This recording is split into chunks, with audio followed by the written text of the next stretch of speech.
What is up? What is good, everyone? Thank you once again for joining. Appreciate you being here. Today, we're going to take a look at two of my most recent pickups from Vans, the Vans Mountain Mules and the Vans Construct Snowpack. Let's take a look at the Mountain Mules first.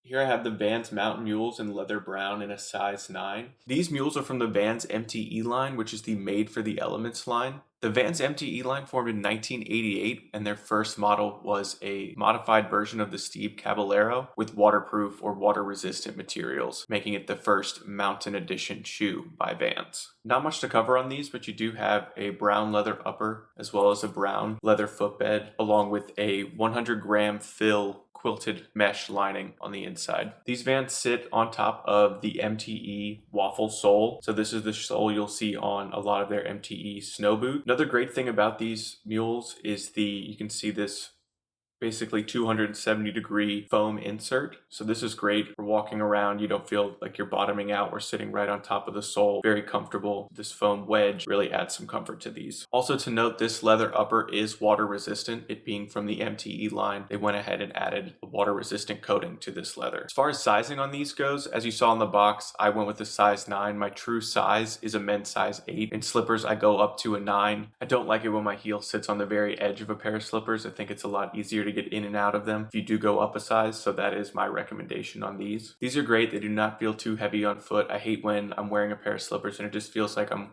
walking around with bricks on my feet, or they just feel, annoying to carry around as I'm just walking around the house. So these are super light, super comfortable, super warm. The 100-gram fill on these keeps you super warm. So I love that about these. Moving on, let's talk about the Vans Construct Snowpack. So as the name implies, this is a snowboarding inspired snowpack. I want to go ahead and point out this backpack is 23 liters, and the fabric used for this backpack is Cordura. For those of you that don't know, Cordura was developed during World War II for military vehicles, but after that was just introduced as a line of luggage. In the sneaker world, the shoe that made Cordura really popular was the Air Jordan 11. Cordura was known for its flexibility and durability. When Michael Jordan was looking for a new basketball shoe, Tinker Hatfield applied Cordura mesh to the upper of the Air Jordan 11 for that enhanced durability, flexibility, and breathability. The bottom compartment on this backpack is vented and was designed for snowboard climbing skins. Having said that, you could use this backpack just for anything that's wet, a pair of sneakers, whatever you want to keep out of that main compartment, you can use this bottom compartment for. These front two straps on the backpack could be used for something like a skateboard, ski poles, or a snowboard. You do also have a loop here on the bottom that you could attach something to with a carabiner, such as a Nalgene bottle, or any other gear you need to bring with you. All along the exterior of this backpack, you'll see what mimics the Vans waffle print, and that's also on the padding on the back. You'll see that same waffle skin exterior. No website seemed to have a good picture of what was the actual interior of this backpack, and I think it's important to note that there are actually two sections to this backpack. The backpack is expandable, so you do have these clips on both sides where you can cinch it down if you're not bringing a ton of gear, or expand it if you need to use the max capacity of this backpack. One of the things I think is great is that if you need to get into this front compartment, you don't have to deal with these side clips.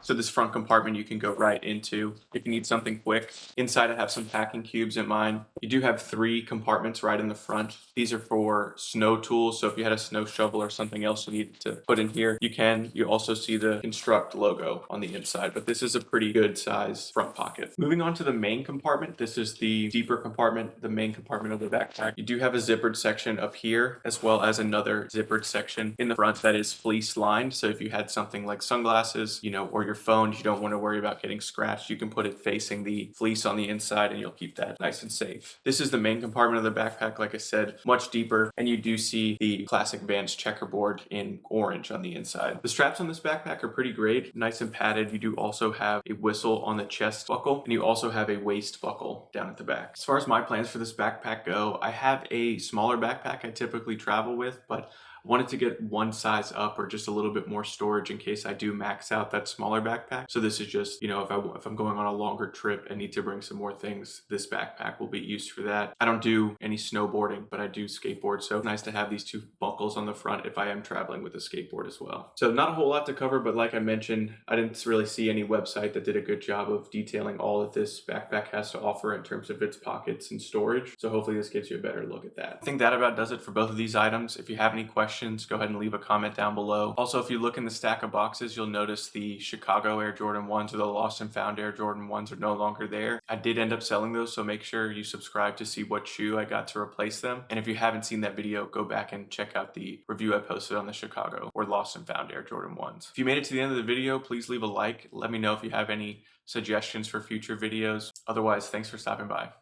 Peace.